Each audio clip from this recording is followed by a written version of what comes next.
Hey, hey, good morning. Welcome in. Welcome back, everybody. Well, today's the day. We do have the Scorpio New Moon happening today, and so the energy is dark. Scorpio is asking us to transform a certain area of our life, and with this new moon, it is aspecting the social planets, some of the outer planets, and I just feel we are at a major culmination point in the collective on the twin flame journey where there's no more running from the truth, right? And so we've got this crossroads moment where we're bringing balance back into these relationship cycles, and we're kind of at the crisis point, the culmination point. We are at this truth pressure point, and Scorpio energy is the purge, okay? So if you are new to the channel, hit that subscribe button down below. My name is Laura. I'm a twin flame coach, guide, channeler, and astrologer. We're going to break down this Scorpio new moon. We are going to dig deeper in with some cards. We're going to see what exactly is going on in the twin flame collective. But the energy for me is screaming death, detox, revelation, okay? And so it's this feeling of emotional exposure in the energies. We see this Scorpio stellium in the astrology all happening in the third house. So this is significant. You see the ascendant at Virgo at 21 degrees, 33. This is the culmination. This is the completion. This is the master teacher being birthed. And so this new moon here, it feels like an ending. It doesn't really feel like a new beginning. It feels like an ending. It feels like a seed of irreversible change being planted, okay? This is a reset moment, and it's going to strip away everything that can't continue in our lives, right? Everything that needs to die away. We are in a massive timeline shift, and it's going to start small, but it's going to grow rapidly. And so with this new moon, it is tightly conjunct an invisible Mercury Cazimi, because Mercury is conjunct the sun. We have this second path opening up is what this looks like to me. And so we really need to go within. We really need to go within the quiet place within, because there's a deep personal truth waiting to be discovered inside the house, okay? And so we've got these aspects to the outer planets with this new moon. It's opposite Uranus, which I feel is the awakening point. It is sextile Pluto, trine Jupiter and Saturn and Neptune. So we still have this water trine at play, which is opening up this emotional exposure.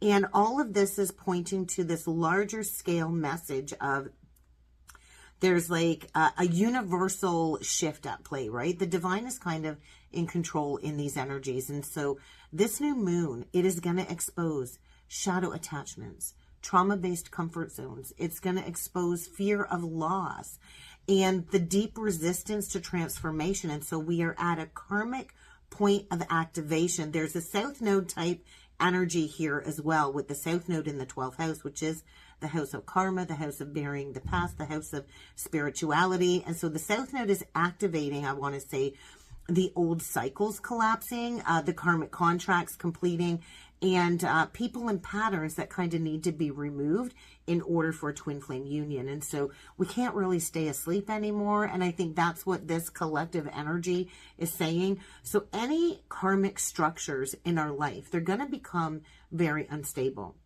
It could be a relationship, a living situation, a belief system, right? Because we see Uranus in the 9th house, which is our philosophies, our higher beliefs. It could be a coping mechanism like addictions, right? Or a trauma loop that we keep playing round and round and round. It could be a financial or comfort-based pattern because of the opposition to Uranus and Taurus. Or it could just be a person that we are karmically tied to. And this is for both the masculine and the feminine. And Uranus retrograde in Taurus is really going to show us where we cling, I want to say, to something that harms us, even though it feels safe, the familiarity. So we can't ascend with this weight kind of strapped to our ankle, right? And so whatever we've been avoiding emotionally, it's going to get exposed. And I feel with the opposition of Taurus and Scorpio, the truth is going to surface whether we want it to or not, right? And so shadows buried under the Taurian comfort zone are going to be guilt, I want to say desire, truth about what's misaligned, feelings maybe about you, divine feminine, from the counterpart. And it's really going to highlight the cost of staying stuck somewhere we don't belong. And so this is the seed of the karmic ending, beginning. It's not necessarily going to complete and finish, but the new moon is the beginning of the end, and the full moon usually completes it in Taurus season. But I just feel there's a karmic tower here, definitely cracking. And the actual collapse might not happen until the full moon in Scorpio in Taurus season, or when Venus in Scorpio hits that 29-degree mark. But there's an initiation here, right? Where the soul kind of needs to choose a direction because it's at 28 degrees 11, Two of Wands, choosing a direction. And so the Taurus energy wants the comfort, wants the stability, wants the financial safety. But we're in a forced pivot point because Scorpio is like, we can't stay in that comfort zone that was built on lies, because then we're going to keep drinking poison, okay? And so this isn't just an ending. There is an ending here of karmic entanglements that both of the twins have been trapped in. And so the masculine is going to experience an ending externally, and the feminine is experiencing an ending internally, is what I feel here. And so this ending could lead to spiritual exhaustion. The exposure of the loops is really exposing this waiting energy. We have to create that space for the karmic ending to accelerate. And so we're synchronizing new timelines, is what this new moon is telling me. And so yes, we are at a major turning point when I look at this chart.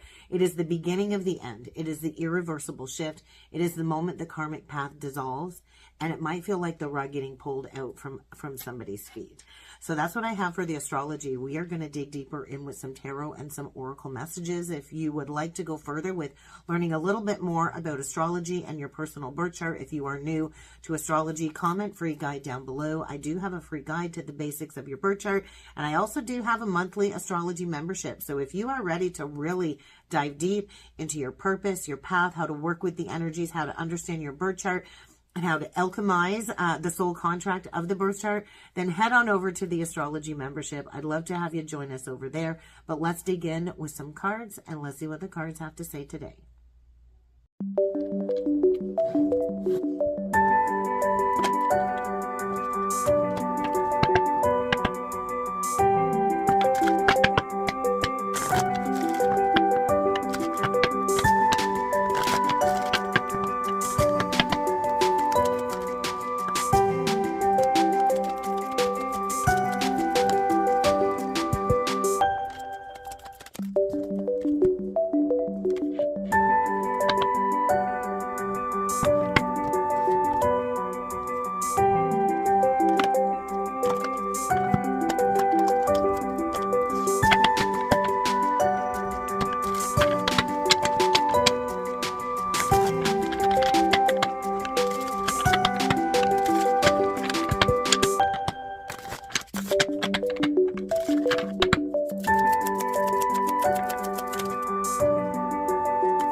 We are clearly in a portal of release. I feel awakening here, and definitely a karmic completion from what I see on the bottom row. And so we're kind of right in the underbelly of a massive transformation happening in the Twin Flame Collective, and there's a lot of shadow exposure is exactly what I see here in this reading, especially connected to what has been blocking union. And so we are at a massive pivot point is what I'm seeing here. And so let's break it down. Let's start with the first oracle message, the card of pleasure.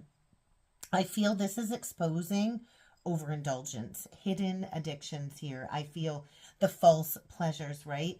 Addictions, coping mechanisms, anything that distracts us from our soul path, whether it's drinking, escapism, social overstimulation, there could be sexual or emotional numbing here, or just like a dopamine seeking behavior where we mask our emotional wounds with this type of behavior. And so this to me says wake up call. It is an 18 card, which is connected to the moon archetype. And so this is a wake up call to these temporary highs that are just no longer going to work anymore, right? And so the collective is being asked to step out of the cycle of self-soothing through destruction, right? And to return to what brings true joy, lightness, creativity, emotional fulfillment. And so the divine masculine's overindulgence patterns, I feel, are hitting a breaking point. But this is also the divine feminine being asked to stop using spiritual overprocessing too as a distraction, because I'll tell you what, all of these extremes, they're going to have to go, okay? The second card out is the card of gratitude. And so this is a frequency shift, I feel, where the collective is being asked to return to presence. When we are fully present, then we can unlock the next level of gratitude, right? Then we open up to the higher frequencies, we gain that clarity, we become spiritually stable, and this allows us to release the karmic patterns. And so the Scorpio new moon can feel heavy.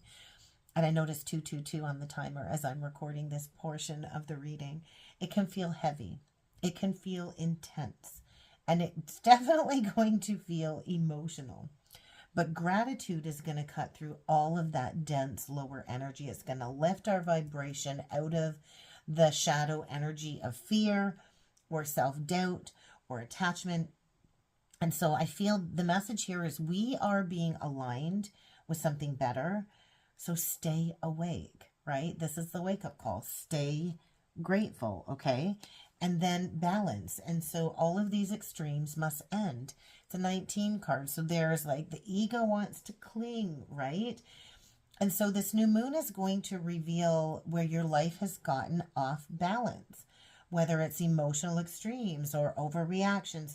There's likely an exposure of a codependent pattern, taking on too much, giving too much, or losing ourselves and others. That's an emotional pattern here. And this allows us to stay operating in survival mode. And we're here to break free from survival mode. And so it's kind of like the fog is lifting is what I want to say. And it's going to show us where we need a realignment, where we need to adjust something in our lives. And I feel the divine masculine is beginning to recognize the imbalance of their life structures.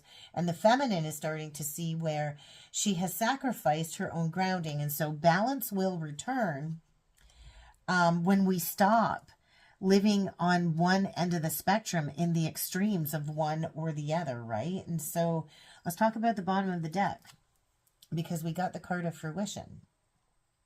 Like I talked about, the seed has been planted. The timeline is shifting. Look at all of this manifestation of expansion, conscious growth, right?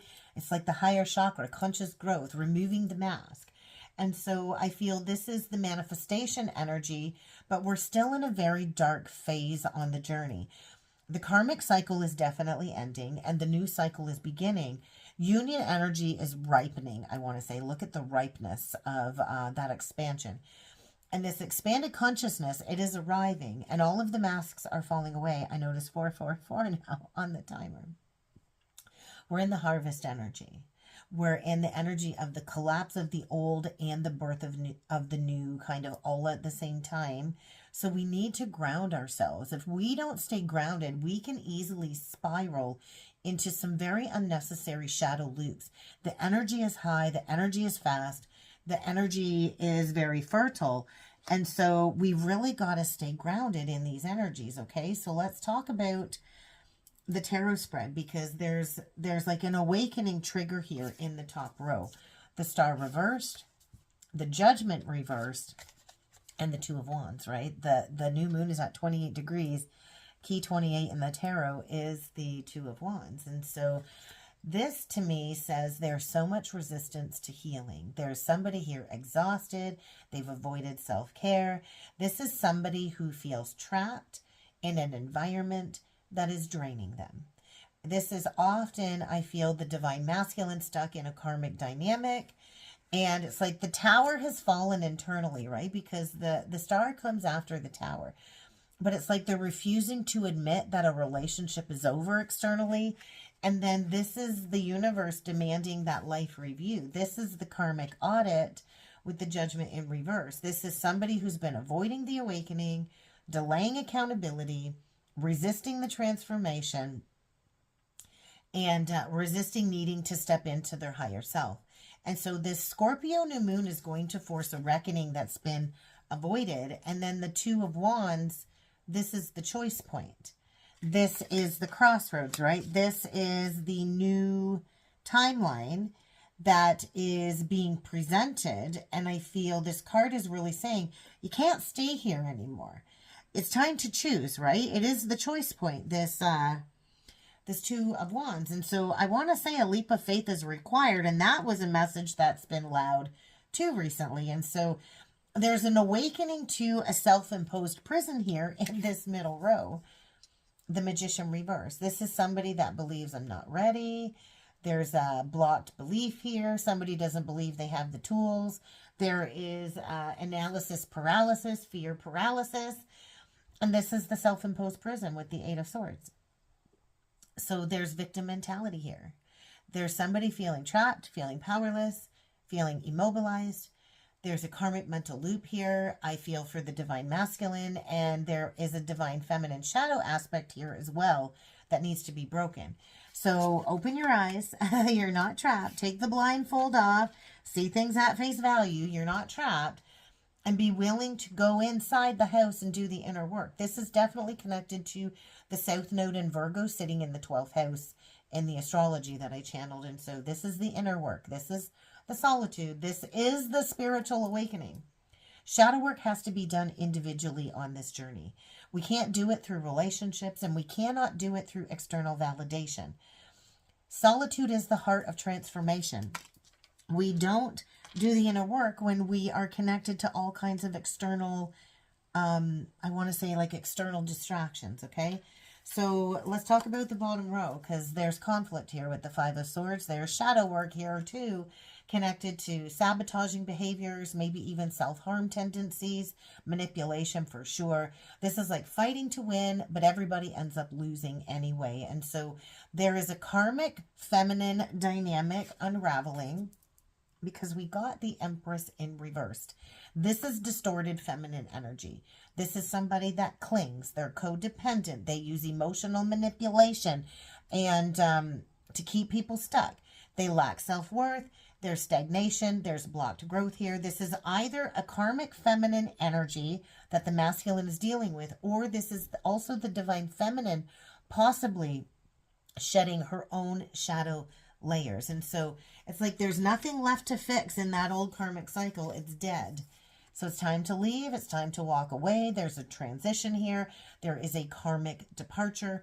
This emotional baggage has to be released in order for the next cycle to begin.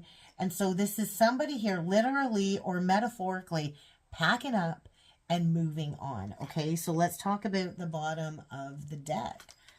We get the Six of Cups in reversed. Okay, and the Sun card. The Four of Cups upright. So there is a separation here. We do see if we take the 6 reversed and the 4 upright, there's a 2 of Cups in reversed. We can't unsee that separation, that ending, and the Hanged Man in reversed. So there's childhood wounds here. I want to say there's ancestral trauma. There's inner child pain surfacing because of a karmic cycle that keeps repeating in relationships. And the Sun is here to illuminate that truth. This is the awakening. Nothing can stay hidden under these energies. And this is highlighting stagnation and dissatisfaction in a connection that is already over. The tower's already collapsed, but still clinging to the external false sense of security that this relationship brings, even though there's dissatisfaction, stagnation. I think somebody is really starting to realize how unhappy they truly are. And the Hanged Man is the shift. This is the perspective shift. This is where the stuck energy ends. This is the awakening that can't be ignored. And I just feel this is a breakthrough. A breakthrough is imminent, right? It's here. The breakthrough moment is here. Let's talk about the closing messages with the Moonology message deck. So we're being called to slow it down.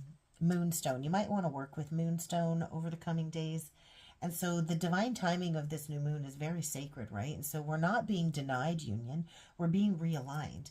Both of the twins have to be ready. I want to say, like, the heart wants what it wants, right?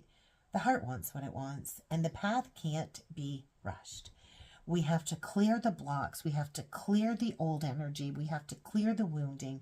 So we are emotionally available for this next cycle. And so stay grounded and stop forcing any type of outcome, because the bottom of the deck we get the blood moon, which is all about courage, and we just went through the blood moon a few moon cycles ago, I believe.